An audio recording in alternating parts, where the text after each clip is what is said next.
Hi friends, good morning. ఎలా ఉన్నారు? I hope అందరూ బాగున్నారని అనుకుంటున్నా. ఈరోజు ఒక మంచి రెసిపీతో మీ ముందుకు వస్తున్నా.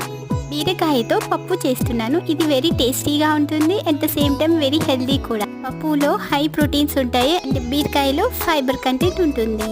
ఈ recipe very quick and simple గా కూడా అయిపోతుంది. అట్ ద సేమ్ టైం చిన్న పిల్లలు చాలా ఇష్టంగా తింటారు. ముందుగా బీరకాయని పీల్ ఆఫ్ చేసుకుని చిన్న చిన్న పీసెస్ గా కట్ చేసి పెట్టుకోండి.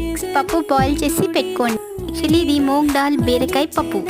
ముందుగా ప్యాన్ హీట్ చేసుకొని ఆయిల్ వేసుకోండి. ఆయిల్ హీట్ అయిన తర్వాత ఆవాలు, జీలకర్ర, ఎండుమిర్చి వేసి వేయించుకోండి. Garlic, green chillies and curry leaves ఇవి కూడా వేసి ఫ్రై చేసుకోండి. వన్స్ అవి వేగిన తర్వాత టొమాటోస్ వేసి ఒక 5 minutes కుక్ చేసుకోండి. టొమాటోస్ కుక్ అయిన తర్వాత చేసి పెట్టుకున్న బీరకాయ పీసెస్ యాడ్ చేసుకోండి. వీడియోలో చూపించిన ఇంగ్రీడియంట్స్ అన్ని యాడ్ చేసుకొని ఒక లో టు మీడియం ఫ్లేమ్ లో ఒక 10 minutes కుక్ చేసుకోండి. ఫైనల్ గా బాయిల్ చేసి పెట్టుకున్న పప్పుని యాడ్ చేసుకోండి. లిక్విడ్ కన్సిస్టెన్సీ కోసం కొద్దిగా వాటర్ యాడ్ చేసుకోండి. ఫైనల్ గా డిష్ అవుట్ చేసి సర్వ్ చేసుకోవడమే. టీతో సర్వ్ చేసుకోండి.